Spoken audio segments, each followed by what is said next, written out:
Boyfriend pushing me towards his friend? I've been dating my boyfriend, we'll call him Michael, for about a year now. We've known each other for years previous because we've always been in the same friends group since high school. His best friend, we'll call him John, has also been someone I've known for a long time because he's also in the group. John had asked me out years ago, but I turned him down because he's always been somewhat of a cocky guy who could never see he was ever wrong. Many people find him charming, but I think smarmy is a better word. He seemed offended but brushed it off, and even told people that I had asked him out, and he rejected me, which was fine, because it didn't affect my life at all. After a few months, all was forgotten, and we just pretended the other one didn't exist, and that's how it's been for years. Until Michael asked me out randomly, and I decided to give it a shot. It turned out we had a lot of similar hobbies and really had a good time, so we started dating shortly after that. Now about 6 months ago, Michael started to act strange, but in really subtle ways. I would talk about how much I loved animals, and he would interject that John just loved animals. Which wouldn't be weird, but he did it with everything I talked about, with even the slightest bit of enthusiasm. If I loved it, John loved it just as much. He told me how compatible me and John were and how he wished we meshed more. I eventually told Michael I really didn't care what John liked, because he was kind of pretentious and we never got along. He seemed really offended but quickly recovered, and by the next day everything was good again. About a week after that instance, Michael would talk up John randomly, and with seemingly no reason. Hey, I talked to Brittany yesterday, and man, John is apparently a god in bed, haha. Maybe I should ask the guy for tips? John is volunteering at that shelter we went to a couple weeks ago. What a guy. We should have John make us dinner. He's a great cook. It was every day to every other day I had to hear about John's greatness, and it was to the point I initially thought that Michael wanted to date John. Then 3 weeks ago, after we had some drinks, he asked me, "If we ever broke up, would you date someone else in the group?" I had no idea what to say, because it was so random, but he quickly filled the void by saying, "I think I would if I were you and John was single." Seriously? So 3 days ago, I confronted him in the kitchen and told him that if he had anything, he wanted to tell me I would listen to it no matter what, and that I would always be there for him. He seemed confused and told me he had no idea what I meant by that. So I brought up all the times he talked about John and how he would date him, and told him that if he really wanted to date John, I understood and would support them. After all, they're best friends, so they obviously have a good connection. When I say he blew up, I cannot stress how angry he got. He used a dozen slurs for gay people and said he was disgusted I saw him like that and that he would never do something like that. We ended up getting in a huge fight over it because I certainly don't support his language or attitude toward LGBTQ folks, and that it was just a vibe I got from him and I didn't mean to mislabel him. We haven't really talked, but he's staying at his parents' house right now, and today John called me to tell me he doesn't support Michael's attitude toward me and invited me over to talk about it, even saying that Michael was 100% okay with it. Eat it. So I called Michael when he got off work, and the first thing he asked me was if I went to vent to John. Naturally I didn't, because we're not close, and told him as much. He didn't have much to say to that. So I started on my questions that you guys suggested. Why are you pushing me toward John? Do you want to break up? Etc. He got once again defensive and said he refused to talk about it over the phone and suggested we meet at John's place to talk it out. I asked why John had to be included at all, since it is really between the two of us, and he basically told me that it's really between the three of us.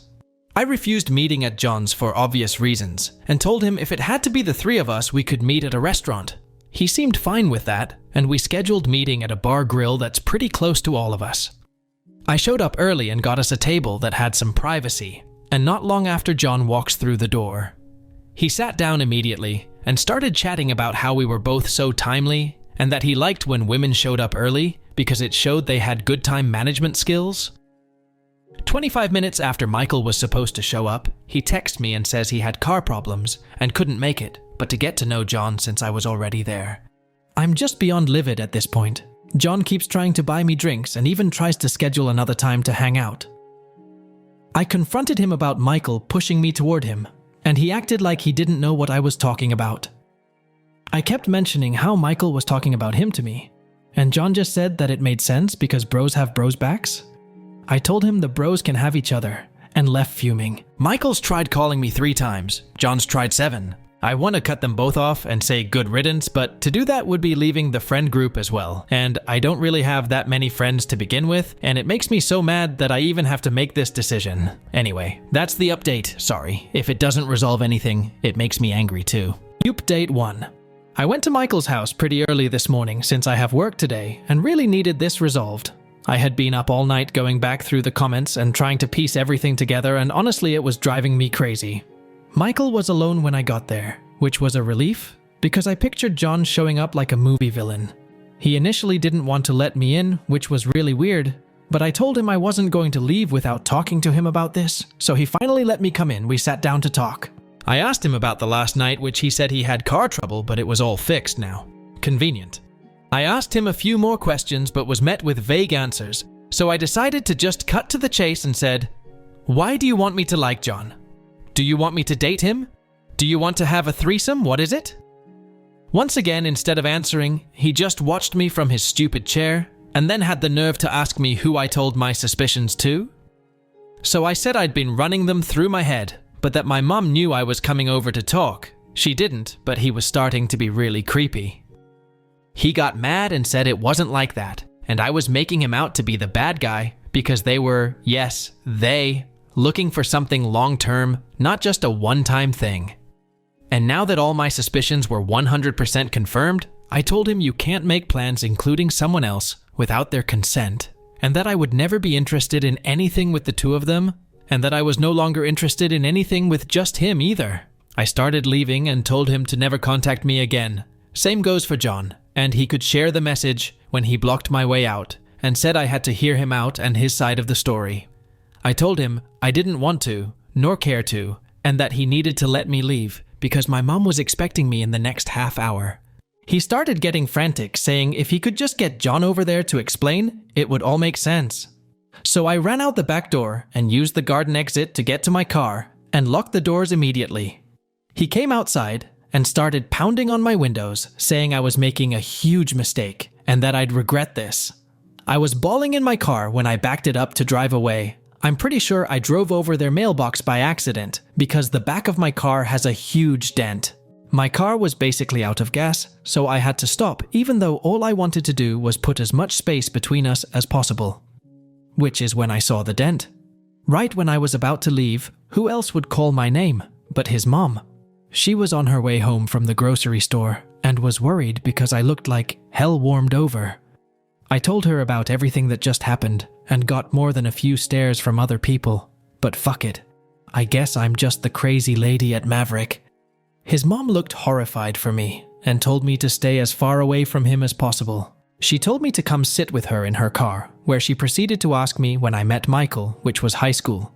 She figured as much and said that in middle school, him and John raped a girl together and have a sealed record because they were minors and didn't mean to do it. She told me how sorry she was because she said it happened so long ago she thought he changed. She put him in therapy and thought he was better. She said if she had any idea there might have been a chance of this happening, she would have told me immediately. I just gave her a quick bye and I'm so fucking scared of everything right now.